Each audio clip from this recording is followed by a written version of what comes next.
개인적으로 제가 정말 외로웠을 때 저는 외로운 사람들이 외롭다고 말하지 못하는 이유를 너무 공감해요. 왜냐하면 제가 진짜 진심으로 정말로 외로웠을 때 저는 누구에게도 외롭다고 말하지 않았어요. 왜냐하면 외롭다는 것 자체가 너무 수치스러웠거든요.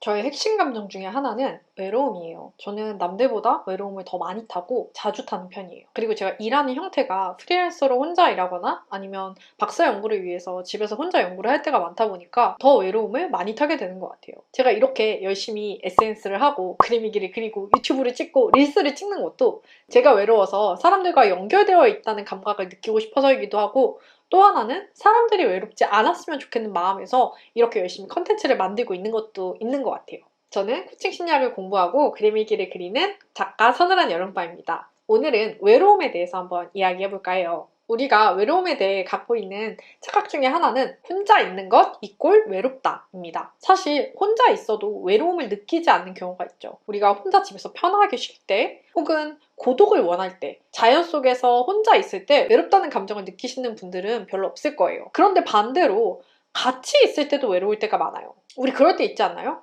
집에 분명히 가족이랑 같이 있는데도 굉장히 외로울 때, 수많은 사람들 혹은 회사에서 많은 동료들과 함께 있는데도 외로움을 느낄 때가 많죠. 그건 바로 외로움이라는 건 주관적으로 단절감을 느끼는 상태이기 때문이에요. 우리는 이해받지 못하고 있다고 느낄 때, 내 존재가 인정받지 못하고 있다고 느낄 때 외로움을 느껴요. 그래서 심리학자들은 외로움을 조금 어렵게 정의를 하는데요. 이렇게 이야기해요.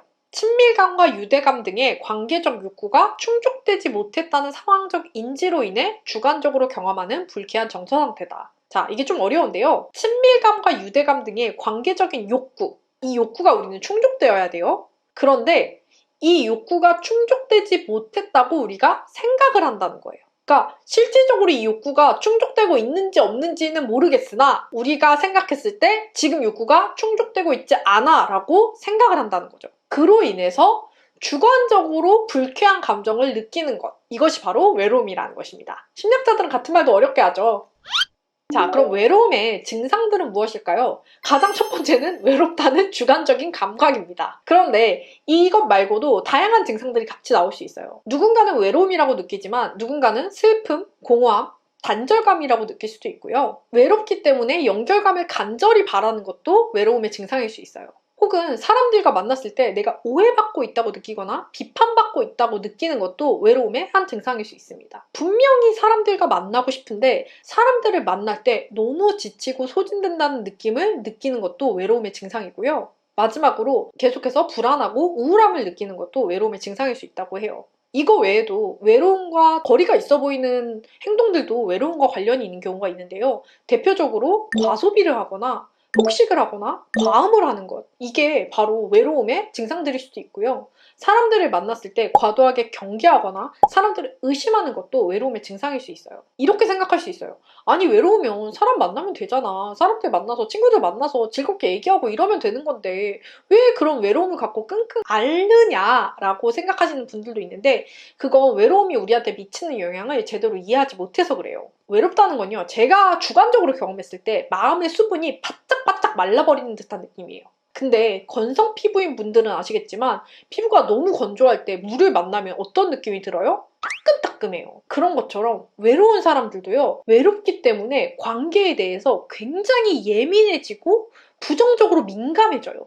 그럼 어때요? 사람을 만나야 되는데 사람을 만나면 너무 지치고 저 사람이 날 싫어할 것 같다는 생각이 들고 경계하게 되는 거죠. 그럼 점점 더 사람을 안 만나게 되고 점점 더 외로워지고 점점 더 사람을 못 믿게 되는 악순환이 반복이 되는 거예요. 그래서 사람을 안 만나다 보면 굉장히 우울해지고 불안해지고 정서 조절이 어렵고, 그러다 보니 또 사람을 안 만나고 건강에도 악영향을 미치게 됩니다. 이미 외로움이 건강에 어떤 영향을 미치는지에 대해서는 너무나 다양한 연구 결과들이 있는데요. 사실 이 동영상을 보시는 분들은 외로워서 보시는 분들이 많을 거라고 생각해요. 근데 굳이 외로움이 내 건강에까지 영향을 미친다? 악영향을 미친다라는 이야기를 하지 않아도 좋을 것 같네요, 저는. 개인적으로 제가 정말 외로웠을 때 저는 외로운 사람들이 외롭다고 말하지 못하는 이유를 너무 공감해요. 왜냐하면 제가 진짜 진심으로 정말로 외로웠을 때 저는 누구에게도 외롭다고 말하지 않았어요. 왜냐하면 외롭다는 것 자체가 너무 수치스러웠거든요. 내가 사람들과 어울리지 못하거나 마음을 열지 못하거나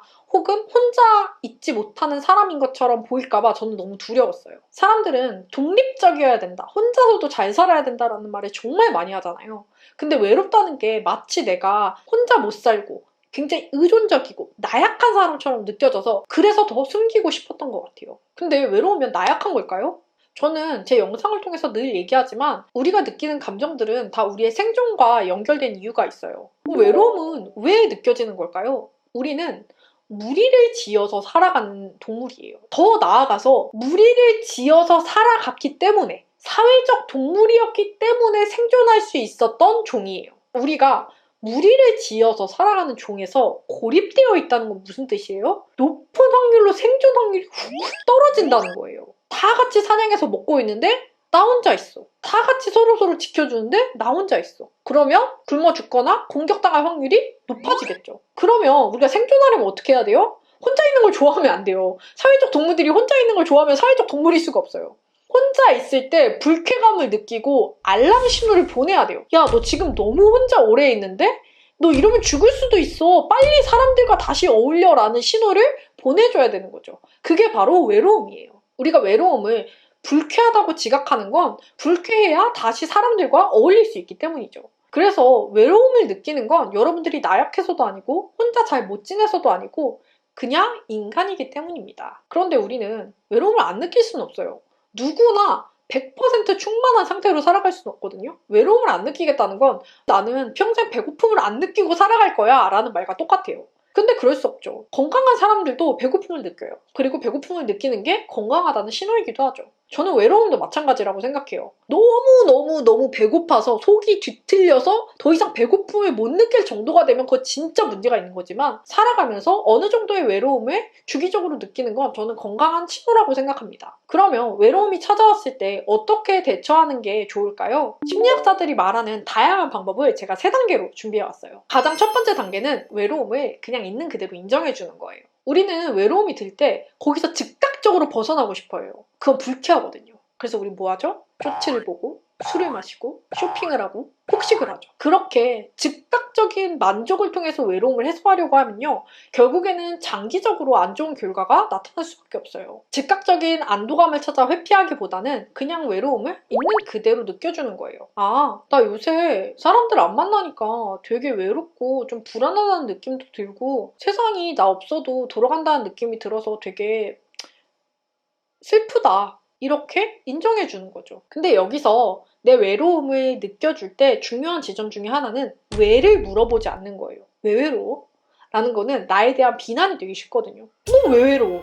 어제도 친구 만났고 가족들도 다 같이 살면서 뭐가 외로워? 라고 하면 그때부터 비난이 되는 거죠. 그게 아니라 이 외로움에서 무엇을 배울 수 있을까? 끝? 어떻게 하면 내가 이 외로운 상태에서 벗어날 수 있을까를 질문하는 게 나를 위해서는 훨씬 더 좋은 질문이에요. 두 번째는 인류의 보편성을 생각하는 거예요. 제가 자기자비 영상에서도 말씀드렸듯이 나에게 친절하게 대하는 태도 중에 하나는 내가 평범한 인간 중에 한 명이라는 걸 인정하는 태도예요. 인간은 누구나 외롭습니다. 누구나 어느 시점에는 외로워요. 제가 이걸 어떻게 알게 됐냐면 제가 외로움에 대한 콘텐츠를 만들 때마다 정말 반응이 너무 뜨거웠어요. 누구나 취약한 순간이 있고 누구나 단절되었다고 느끼는 순간이 있어요. 하다못해 이직을 하거나 이사를 해서 내 원래 기반을 벗어나는 경우에 외로움을 느낄 수밖에 없죠. 그래서 저는 외로울 때 다른 수많은 외로운 사람들을 떠올려요. 이 순간에 외롭고 불안하다고 느끼는 사람들이 나 말고도 무수히 많다는 걸 생각하면 조금 마음이 놓이더라고요. 마지막은요, 외롭다고 이야기하는 거예요. 여러분, 외로움 초기에 외롭다고 빨리 얘기를 하셔야 돼요. 왜냐하면 이게 점점 외로움이 쌓이면은요, 예전에 저처럼 외로운 게 부끄러워서 얘기하지 못할 수준이 되거든요. 그래서 심리학자들은 온갖 때 다 연락하라고 얘기를 해요. 심지어 뭐 낯선 사람한테도 말을 걸어라. 그것만으로도 외로움이 좀 나아진다. 외국은 워낙 막 Hey, how are you? 이런 문화가 많잖아요. 제가 생각했을 때 현실적으로 한국에서는 자주 가는 가게 주인한테 뭐 감사합니다 라고 얘기를 하던가 아니면 이웃한테 뭐 안녕하세요, 오늘 하루 잘 보내세요 이런 이야기를 하는 것만 해도 외로움이 좀 경감될 수 있다고 해요. 그리고 내가 믿을 만한 친구들한테 연락을 하는 거죠. 나 외로워. 그냥 전화했어. 라고요. 어떤 심리학자들은 뭐 옛날 친구한테 연락해라, 뭐 이웃한테 가봐라 뭐 이러는데요. 솔직히 그 정도의 마음의 힘이 있으면은 저는 견딜만한 외로움이라고 생각하거든요. 근데 어찌 됐든지 간에 내가 외롭다고 느낄 때 뭔가 사회적인 접촉을 늘리는 게 도움이 될 수 있어요. 근데 사실 마음이 외로운 상태면 외로움 딱 하나만 있는 게 아니거든요. 외로움, 우울, 불안, 수치감 이런 모든 것들이 한 번에 합쳐져서 느껴지는 경우가 많아요. 적어도 저는 그랬어요. 그래서 외로움에서 바로 사회적 접촉으로 넘어가는 게 은근 부담돼요. 나 진짜 너무 힘들고 사람 만나는 것도 어렵고 불편한데 친구한테 전화해서 야 만나자 이러기가 차라리 쉽지 않죠. 그래서 중간 단계로 저는 자기를 돌보는 것 먼저 실천해 보셨으면 좋겠어요. 나 혼자서도 즐거운 일들을 좀 해보는 거예요. 취미가 될 수도 있고 넷플릭스 보기, 운동하기 이런 건강한 취미들 있잖아요. 이런 즐거운 활동을 하면서 나를 돌보는 거에 집중을 해보는 거죠. 그래서 나 혼자 있을 때도 어느 정도 긍정 정서를 느끼는 경험들을 해보는 거예요. 재밌게도 창의적인 일을 하는 게 외로움 해소에 도움이 된다고 해요. 그래서 제가 그렇게 그림 일기를 그렸나 봐요. 여러분들도 어떤 창의적인 활동이 돼도 좋으니까 내 안에 창의성을 발휘할 수 있는 일들에 한번 도전해 보시는 것도 저는 자기를 돌보는 굉장히 좋은 방법이 될 수 있을 거라고 생각해요. 두 번째는 남들과 좋은 관계를 맺기 전에 나 자신과 좋은 관계를 맺는 거예요. 제가 자기자비 영상에서 설명을 드렸는데요. 자기자비란 결국 나에게 친절하게 대해주고 나를 이해해주고 달래주는 행위이거든요. 외로운 나 자신을 그냥 좀 토닥여주는 거예요. 아이고 외로웠지, 힘들지, 그럴 수 있어 라고 나의 외로움을 인정해주면서 외로운 나에게도 친절한 마음을 갖는 거죠. 그래서 자기자비 영상 보시면서 한번 어떤 것들인지 따라해보시면 도움 될 것 같아요. 마지막으로 굉장히 재밌는데요. 저는 가끔 심리학 연구들을 보면서 감사하기가 이렇게 중요한 건가라는 생각이 들 때가 있어요. 무슨 기승전 다 감사하기예요. 감사하는 마음을 갖는 게 외로움을 극복하는 데 도움이 된대요. 그래서 이미 내가 갖고 있는 관계들, 가족과의 관계, 친구와의 관계, 혹은 반려동물과의 관계, 나 자신과의 관계, 애인과의 관계에 감사하는 마음을 갖고 또 작지만 의미 있게 연결되는 순간들, 동료가 나한테 커피 한 잔을 사준 거, 혹은 나에게 따뜻한 말을 해줬던 친구의 말을 기억하는 거, 이런 순간들에 감사하는 게 외로움으로 인한 고통을 치유하는 데 도움이 될 수 있다고 하더라고요. 그래서 저는 요새 자기 전에 원래는 감사 일기를 쓰라고 해요. 근데 감사 일기까지 쓰는 거 솔직히 좀 귀찮지 않나요? 그래서 저는 자기 전에 감사 명상을 하면서 잠들거든요. 내가 지금 건강한 거, 부모님이 아프지 않은 거, 내가 사랑하는 사람들이 모두 무사히 살아있는 것들에 감사함을 느끼면서 자려고 해요. 그럼 마음이 편안해지면서 조금 건강해지는 느낌이 들더라고요. 그래서 여러분들도 삶 속에서 감사하는 순간들을 가져보시면 도움이 될 것 같아요. 자, 이제 마지막 단계가 연결되는 단계입니다. 하지만 저는 친구가 없어요. 연결된 사람이 없어요. 라고 하시면 추천하는 방법들이 있어요. 제일 좋은 방법 중에 하나는 봉사활동입니다. 봉사활동이 좋은 점은요. 일단 혼자 할 수 없어요. 사람들과 같이 하는 봉사활동들이 많아요. 그래서 연결감이 어쩔 수 없이 들게 되고요. 그리고 내가 누군가를 위해 무언가 해줄 수 있다는 그 지점에서 효능감도 느끼게 되고요. 그리고 이렇게 할 수 있다는 데 대한 감사함도 느끼게 돼요. 사실 봉사활동이 정말 정신건강에 좋은 활동이거든요.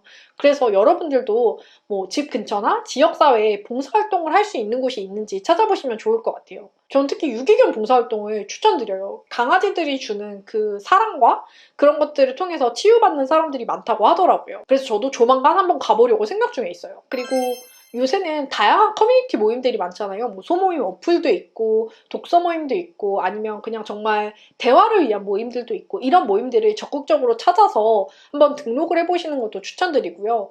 나는 진짜 다른 사람들과 말하기조차 힘들다. 너무 힘들고 외롭고 하지만 사람이 두렵다 하시는 분들은 전문가를 먼저 만나보는 걸 추천드려요. 상담이나 코칭에서 만나는 전문가들은 내가 대인관계를 연습할 수 있는 가장 안전한 연습 공간이 되어주거든요. 그래서 내가 관계 때문에 힘들다 혹은 고립감 때문에 힘들다라고 하시면 상담심리 전문가를 찾아가 보시는 걸 추천드려요. 근데 저는 코칭 심리 전문가입니다. 참고로. 두 번째는요. 낯선 관계를 맺는 건 늘 두렵고 어려운 일일 수 있다는 걸 인정하는 거예요. 제가 운동을 계속 비유해서 말씀드리는데요. 근육이 찢어지는데 그걸 희열로 느낄 사람은 별로 없어요. 그럼에도 불구하고 우리는 건강해지기 위해서 운동을 하죠. 관계도 마찬가지예요. 처음에는 낯설고 어색하고 거기 있는 내가 너무 불편하게 느껴지는 게 당연해요. 하지만 그걸 감수하는 것도 필요합니다. 그래서 그렇게 좀 관계들의 나를 노출시키면서 마음의 힘이 어느 정도 찼다라고 하시면 본인이 커뮤니티를 만들어 보시는 것도 저는 추천드려요. 공통의 관심사나 취미를 가진 사람들을 만나기 위한 커뮤니티를 찾아가거나 혹은 직접 만드는 거죠. 정말 놀라운 게요. 사람들이 되게 다 아닐 것 같이 하고 있는데 실제로 내가 어떤 모임을 하겠다고 하면 정말 많은 사람들이 오는 거를 확인할 수 있거든요. 제가 창작자로 초기에 활동했을 때 그때 저는 그렇게 인지도도 없었는데 그냥 창작자 모임을 만들어 보고 싶었어요. 그렇게 창작자 모임을 한다고 블로그에 공지를 했는데 정말 많은 분들이 신청하신 거예요. 그걸 보고 안심이 되는 것도 있었어요. 아, 나만 외롭고 힘든 게 아니구나. 나만 누군가와 나의 관심사에 대해서 이야기하고 싶은 게 아니구나를 확인할 수 있었거든요. 그래서 저는 지속적으로 관계를 잘 맺어가고 싶은 분들이라면 본인이 모임장이 되어보는 경험도 꼭 한번 해보셨으면 좋겠어요. 근데 꼭 지속적이고 건강하고 장기적인 관계를 맺지 않아도 사실 연구에 따르면 그냥 캐주얼한 대화를 하는 것만으로도 외로움이 많이 감소될 수 있다고 해요. 그러니까 내가 지금 사람과 만나서 관계를 맺긴 너무 힘들다라고 하시면 아예 활동만 하는 모임들을 찾아보셔도 좋을 것 같아요. 저는 너무 외로워서 PT를 받았거든요. 계속 혼자 집에만 있으니까 대화 나눌 상대가 없잖아요. 근데 PT를 받으면 그 PT쌤이랑 몇 마디 하는 게 되게 도움이 되더라고요. 그리고 가게에 물건 사러 가서도 뭐 좀 친근하게 대화를 나누고 지역사회에 좀 소속되어 있다는 느낌을 가지려고 애썼던 것도 도움이 됐던 것 같아요. 그리고 온라인을 활용하시는 것도 도움이 됩니다. 온라인 기반으로 한 커뮤니티들 혹은 온라인에서 내가 자주 보는 지인들과 소속감을 갖는 것도 저는 분명히 효과가 있다고 생각해요. 실제로도 그 효과에 대한 논문들이 나오고 있고요. 그래서 막 거창한 관계가 아니라 정말 작은 스텝들부터 먼저 시작해보시면 좋을 것 같아요. 오늘은 외로움에 대해서 이야기를 해봤는데요. 외로움은 자연스러운 감정이에요. 배고픔이 자연스러운 느낌이듯이요. 근데 배고픔을 해소하는 제일 좋은 방법은 먹는 거죠. 저는 그렇게 생각하기로 했어요. 어떤 사람들은 외로움을 많이 타요. 그러니까 감정적 대식가로 태어난 거예요. 그래서 저는 이렇게 많은 사람들과 연결되어서 연결감을 많이 충족되는 걸 좋아해요. 저 완전 슈퍼 이거든요. 그래서 온라인에서 이렇게 열심히 활동하면서 친구들도 만들고 그렇게 활동하고 있는 거죠. 저한테 외로움을 해소하는데 굉장히 도움이 됐던 건 제가 직접 모임을 꾸려보는 경험이었어요. 내가 원할 때 사람들을 모을 수 있고 그 사람들과 관계를 맺을 수 있다는 나의 효능감이 외로움을 달래주는 데 도움이 됐어요. 이 외로움은 내가 어찌할 수 없는 거야가 아니라 내가 필요하면 사람을 만날 수 있고 관계 맺을 수 있다는 믿음이 정말 저한테 중요했던 것 같아요. 그래서 여러분들도 나는 뭐가 못나서, 나는 사람들과 어색해서, 나는 뭐 내성적이어서, 나는 말수가 없어서 그런 생각들 때문에 관계를 저우하고 계신다면은 한번 용기 내서 나는 관계에서 어떤 사람인지 관계 내에서만 알 수 있잖아요. 그래서 만나보셨으면 좋겠어요. 이 말이 트레이너가 운동하셔야 됩니다 라는 말처럼 들릴 수도 있거든요. 어쩌겠습니까? 전 심리학 베이스이기 때문에 심리학을 바탕으로 여러분들이 건강해질 수 있는 방법 중에 하나는 사람들과의 접촉을 늘리고 좋은 관계를 맺어가는 거라고 말씀드리고 싶어요. 그러면 다음 시간에는 서밤사담에서 제가 우정과 손절에 대해서 한번 이야기해볼까 해요. 요새 손절하는 시대라고 저는 생각을 하거든요. 그런 이야기들은 왜 생겨났으며 그리고 저는 우정과 손절에 대해서 어떻게 생각하는지를 한번 허심탄회하게 얘기해보겠습니다. 그럼 저희는 또 다음 시간에 만나요. 안녕!